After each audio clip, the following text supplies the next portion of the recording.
Hi అండి, welcome back to happy recipes. నేను మీ స్వప్నని. ఈరోజు మన వీడియోలో క్విక్గా చేసుకునే రైస్ రెసిపీ అండి. ఇంట్లో కూరగాయలు లేనప్పుడు, అలాగే పిల్లలకి లంచ్ బాక్స్లో అప్పటికప్పుడు త్వరగా చేయాలి అంటే ఇలాంటి రైస్ చేసి పెట్టండి. చాలా హ్యాపీగా తినేస్తారు. చాలా బాగుంటుంది. టేస్ట్ కూడా ఎక్కువ టైం కూడా పట్టదండి. 5 నిమిషాల్లో రెడీ అయిపోతుంది. టేస్ట్ అయితే చాలా అంటే చాలా బాగుంటుంది.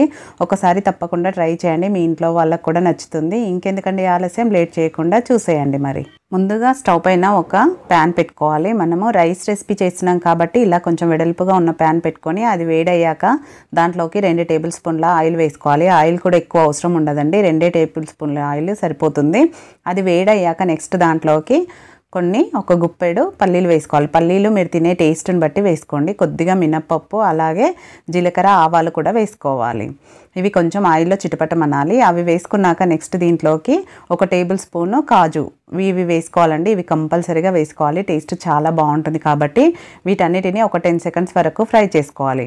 ఇలా కలుపుతూ ఫ్లేమ్ని లో ఫ్లేమ్లో పెట్టుకొని ఫ్రై చేసుకోవాలి. ఈ కాజు పల్లీలు అనేది మీ ఇష్టాన్ని బట్టి వేసుకోండి. కొంచెం ఎక్కువ వేసుకున్నా కూడా టేస్ట్ బాగుంటుంది కాబట్టి మీకు నచ్చినన్ని వేసుకోవచ్చు. ఇలా కొంచెం ఫ్రై చేసుకున్నాక లైట్గా కలర్ చేంజ్ అయ్యాయి కదా.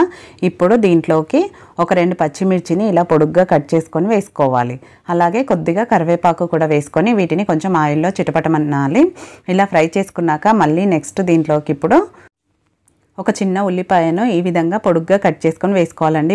వీడియోలో చూపిస్తున్నట్టు. ఇది పూర్తిగా ఆప్షనల్, మీకు నచ్చితే వేసుకోండి, లేదంటే స్కిప్ చేయొచ్చు ఉల్లిపాయ మాత్రం. అలాగే నెక్స్ట్ ఈ ఉల్లిపాయ వేసుకున్నాక కూడా ఒక చిన్న క్యారెట్ని ఇలా పొడుగ్గా కట్ చేసుకొని వేసుకున్నాను. ఇక్కడ మీకు గుర్తుపెట్టుకోవాల్సింది ఏంటంటే మీ దగ్గర ఏ వెజిటేబుల్ ఉన్నా వేసుకోవచ్చు అండి. ఆకుకూరలైనా కూడా వేసుకోవచ్చు, చాలా బాగుంటుంది.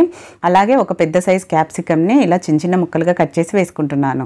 ఒకవేళ మీ దగ్గర గ్రీన్ పీస్ ఉందనుకోండి, అది కూడా వేసుకోండి. ఇవన్నీ బాగా కలిసేలాగా కలుపుకొని ఈ క్యాప్సికమ్, క్యారెట్ అనేది కొంచెం సాఫ్ట్ అవ్వాలి కాబట్టి మూత పెట్టేసి ఒక 2 నిమిషాల పాటు లో ఫ్లేమ్లో కుక్ చేసుకోవాలి. మధ్య మధ్యలో కలుపుతూ కుక్ చేసుకోవాలండి. మీరు కావాలంటే స్పూన్తో ఒకసారి దాన్ని పట్టుకొని చూస్తే తెలిసిపోతుంది. ఒక 50% వరకు కుక్ అయితే సరిపోతుంది అనమాట క్యాప్సికమ్, క్యారెట్ అనేది. ఇలా కలుపుతూ ఉడికించుకున్నాక లో ఫ్లేమ్లోనే పెట్టేసుకొని నేను ఇక్కడ ఆల్రెడీ ఉడికించి పెట్టుకున్నానండి. ఒక 2 కప్పుల రైస్ని వేసేసుకోవాలి. ఇలా పొడి పొడిగా ఉడికించుకోవాలి. రైస్ని మనం నార్మల్ రైసేనండి. ఇంట్లో మనం రెగ్యులర్గా వాడుకునే రైసే, బాస్మతి రైస్ కాదు. ఇలా నార్మల్ రైస్తో చేసుకుంటే కూడా టేస్ట్ చాలా బాగుంటుంది. కాబట్టి ఎవరి దగ్గరైనా అవైలబుల్గా ఉండే రైస్తో చేసుకుంటారు కాబట్టి ఇలా చూపిస్తున్నాను. ఇప్పుడు ఈ రైస్ అంతా కలిసేలాగా కలుపుకున్నాక నెక్స్ట్ దీంట్లోకి కొద్దిగా కారం, మీరు తినే కారాన్ని బట్టి కారం, అలాగే టేస్ట్ సరిపడా ఉప్పు, ఒక 1/2 టీ స్పూన్ జీలకర్ర పొడి, వేయించి పొడి చేసిన జీలకర్ర పొడి, ఒక 1/2 టీ స్పూన్ గరం మసాలా. ఇక్కడ నేను చికెన్ మసాలా వాడానండి. చికెన్ మసాలా వేయండి, టేస్ట్ చాలా బాగుంటుంది. లేదు అనుకోండి మీ దగ్గర చికెన్ మసాలా, గరం మసాలా అయినా వేసుకోవచ్చు.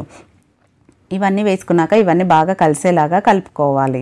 మనము స్పైసెస్ అంటే కారం ప్లేస్లో మిరియాల పొడి అయినా వేసుకోవచ్చండి. పిల్లలకు హెల్త్ పరంగా మంచిది కాబట్టి మిరియాల పొడి వేసుకున్నా పర్వాలేదు.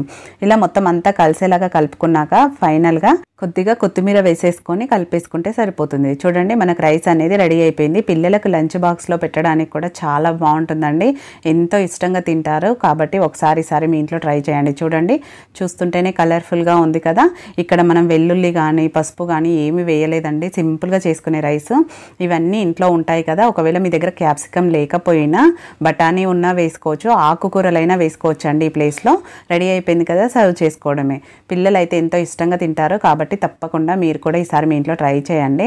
ట్రై చేశాక మీకు ఎలా కుదిరింది అనేది కూడా మీ ఫీడ్బ్యాక్ని పెట్టండి. అలాగే వీడియో నచ్చిందా? నచ్చితే లైక్ చేయండి, షేర్ చేయండి, సబ్స్క్రైబ్ చేసుకోవడం మాత్రం అస్సలు మర్చిపోకండి. పక్కనే ఉన్న బెల్ బటన్ని కూడా యాక్టివేట్ చేసుకోండి. యాక్టివేట్ చేసుకుంటేనే మేము న్యూ రెసిపీ పెట్టగానే మీకు నోటిఫికేషన్ వెంటనే అందుతుంది. Thank you for watching. మరో మంచి వీడియోతో మళ్ళీ కలుద్దాం.